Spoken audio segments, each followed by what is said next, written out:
Overloading अवैध खनन का गाड़ी पकड़वाता है, 10,000 रुपए का इनाम देते हैं।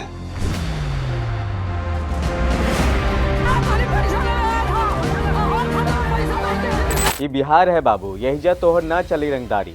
गायक राजू रोमियो का ये गाना कहीं ना कहीं बिहार के माफियाओं पर एकदम परफेक्ट बैठता है।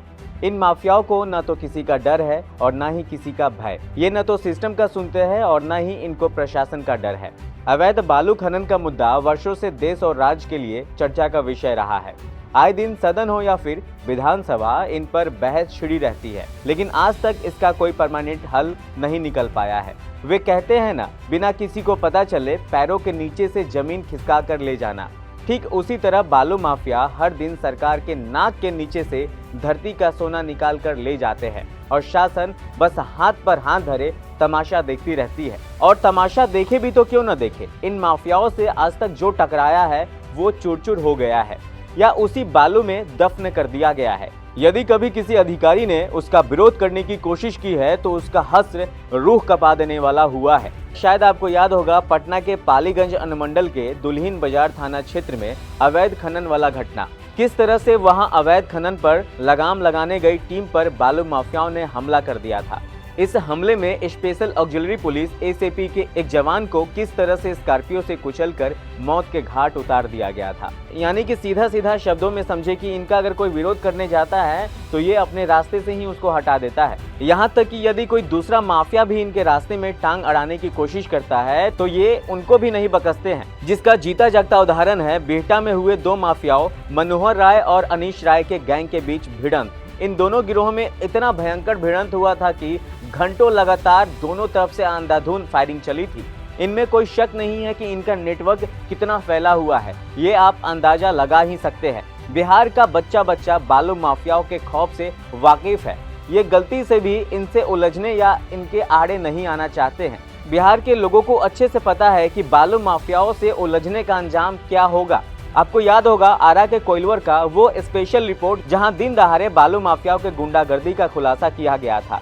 उस रिपोर्ट में साफ तौर पर दिखाया गया कि कैसे रात के अंधेरे में जब पूरी दुनिया सोई हुई रहती है तो बालू माफियाओं का गिरोह करोड़ों छापने में लगा हुआ होता है। ये लोग पूरी रात गंगा और सोन नदी में बालू की खनाई करते हैं और दिन के उजाले में बेखौफ घूमते हैं। यहाँ तक कि इन बालू माफियाओं को समाज में बड़े ही इज्जत भरी नजरों से देखा जाता है। यहाँ जैसे ही किसी व्यक्ति का नाम बालू माफियाओं से जुड़ता है, लोग उनका इज्जत करना शुरू कर देते हैं। साथियों, गौरतलब है कि ये बालू माफिया हर साल राज्य सरकार का करोड़ों का चुना लगा जाते हैं, लेकिन फिर भी इनके पूरे नेटवर्क का पता नहीं लगा पाते हैं। हालांकि कई बार राज्य सरकार के नुमाइंदों में से कोई आस्तीन का सांप निकल जाता है जो सत्ता की आड़ में अपनी रोटी सेकते रहते हैं और किसी को भनक तक नहीं लगता है। दोस्तों, आपको याद होगा बालू माफिया पुंज सिंह और अजय सिंह की कहानी, जिसे पिछले साल ही ईडी ने करोड़ों का गबन करने के मामले में गिरफ्तार कर लिया था। जी हाँ, ये वही पुंज सिंह हैं जो एक समय पर बालू सिंडिकेट के सदस्य हुआ करते थे, जिन पर अवैध बालू खनन से लेकर कोयले के कारोबार में अवैध कमाई करने को लेकर मामला दर्ज किया गया था। यहाँ तक कि इन पर 210 करोड़ से अधिक की सरकारी संपत्ति के गबन के आरोप में यानी कि मनी लॉन्ड्रिंग के मामले में गिरफ्तार किया गया था। खैर, लाख कोशिशों के बावजूद भी आज भी लाल सोने की खनाई जारी है। बेखौफ घूम रहे माफियाओं को पकड़े जाने तक का भय नहीं है। लेकिन आप सोच रहे होंगे ये तो कोई नई बात नहीं है, फिर भी मैं आपको ये सब क्यों बता रहा हूँ। दरअसल बीते दिन बिहार विधानसभा में बिहार के उप मुख्यमंत्री विजय कुमार सिन्हा ने बड़े ही तीखे स्वर में जंगल राज और अवैध बालू खनन का मुद्दा उठाया था।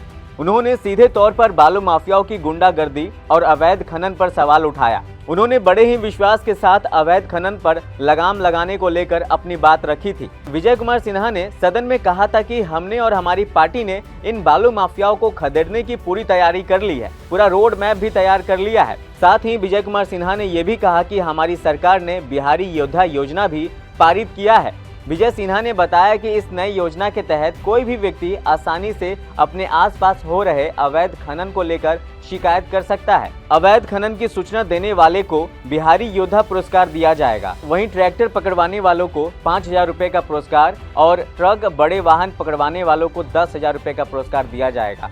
साथ ही सूचना देने वाले व्यक्ति की जानकारी को गुप्त रखा जाएगा। लेकिन वे कहते हैं ना, ये बिहार है और यहाँ कभी भी कुछ भी हो सकता है। बिहार में एक कहावत बड़ा ही लोकप्रिय है, जो आपको अक्सर सुनने को मिलता होगा, बेटा किसी भी तुम तुर्रन खान से उलझ जाओ, लेकिन गलती से भी बालू माफिया से मत उलझना, ये अपने बाप के भी नहीं होते हैं। आज भी बिहार के लोग बालू माफिया के नाम से ही डरते हैं। ऐसे में क्या बिहार के उप मुख्यमंत्री विजय सिन्हा को इसमें सफलता मिल पाएगा?